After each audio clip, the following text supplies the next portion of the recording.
Pernah tak terfikir apa sebenarnya beza antara bersih dengan suci? Hari ini kita nak kupas satu konsep yang sangat penting dalam Islam, iaitu najis. Kita akan tengok macam mana ia disusun dan percayalah ia sangat-sangat teliti. Mesti semua orang pernah kena kan? Tengah syok jalan, tiba-tiba zas, terpercik air lopak. Kotor. Tapi, pernah tak kita terfikir kalau kotor tu bukan sekadar kotoran fizikal? Macam mana kalau ia ada kaitan dengan kesucian ritual? Inilah persoalan yang kita nak rungkai sama-sama. Okey, jadi apa benda sebenarnya najis ni? Senang cerita, ia satu istilah dalam ilmu fiqh yang merujuk kepada benda-benda yang dianggap tak suci. Dari segi ritual ya. Dan yang paling penting kat sini, ia bukan setakat kotoran biasa. Sebab bila dah kena najis, ada cara-cara tertentu, cara yang khusus untuk kita bersihkan balik supaya jadi suci. Okey, soalan seterusnya. Adakah semua najis ni sama je? Maksudnya cara kita bersihkan pun samalah untuk semua benda. Jawapannya, tak. Langsung tak sama. Sebenarnya kan, konsep ni sangat tersusun, sangat sistematik.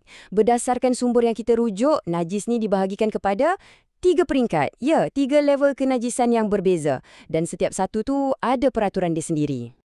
Tengok ni, ini kita ambil terus dari bahan rujukan kita. Nampak tak latihan ni? Dia tunjukkan betapa detailnya sistem ni. Macam-macam jenis najis tu kena kenal pasti, lepas tu kena kelaskan ikut kategori yang betul. Jadi ini bukan main agak-agak tau. Ini satu sistem klasifikasi yang sangat-sangat spesifik. Okey, inilah dia 3 peringkat tu. Jom kita tengok satu-satu. Yang pertama, kita ada mughallazah. Ini yang paling heavy, najis berat. Cara bersihkannya pun paling rumit. Lepas tu, yang kedua, mutawassitah. Ini najis sederhana, yang standard, yang paling biasa kita jumpa. Dan akhir sekali, mukhaffafah.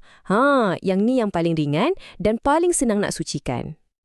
Jom kita mula dengan yang pertama dulu. Yang paling kompleks, najis berat atau mughallazah.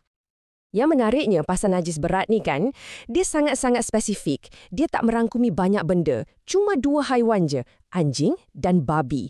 Dan ini termasuklah apa-apa saja yang datang daripada 2 haiwan ni. Tak kisahlah air liur ke, darah ke atau mana-mana bahagian badan diorang.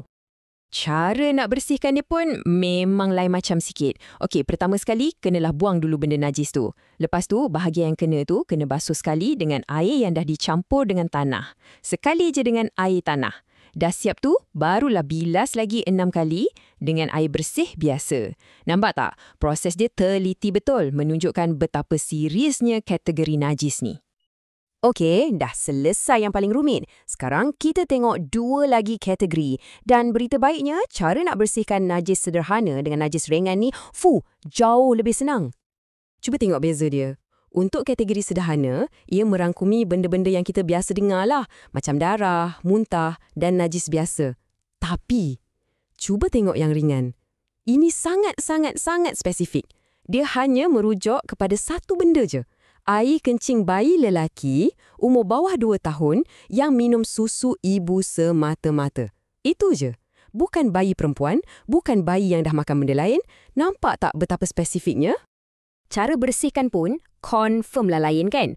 Untuk najis sederhana, senang je. Buang najis tu, lepas tu basuh dengan air bersih sampai hilang 3 benda. Bau, rasa dan warna. Simple. Tapi untuk najis ringan, lagi senang. Tak payah basuh pun. Cukup sekadar kita renjiskan atau lap je kawasan tu dengan air. Dah settle? Okey, jadi untuk kita faham semua ni dengan lebih jelas, jom kita tengok satu ringkasan. Semuanya dalam satu jadual yang senang nak rujuk. Inilah dia ringkasannya. Senang nak nampak kan? 3 jenis najis dengan contoh-contohnya dan cara pembersihan yang berbeza untuk setiap satu. Apa yang paling penting untuk kita ambil dari sini ialah macam mana sistem ni sebenarnya bagi kita satu panduan yang sangat praktikal dan jelas. Panduan untuk menjaga kesucian ritual dalam hidup kita seharian. Bila kita tengok semua ni kan, ia sebenarnya membawa kita kepada satu persoalan yang lebih besar. Sistem rajis ni pada dasarnya ialah satu cara untuk susun atur dunia kita untuk bezakan antara bersih dan kotor dari sudut pandang ritual. Jadi, ini buat kita terfikir kan, macam mana pula dengan budaya-budaya lain kat seluruh dunia ni? Macam mana diorang definisikan kesucian? Apa peraturan-peraturan yang mereka ada untuk capai benda tu? Satu soalan yang menarik untuk kita fikir-fikirkan.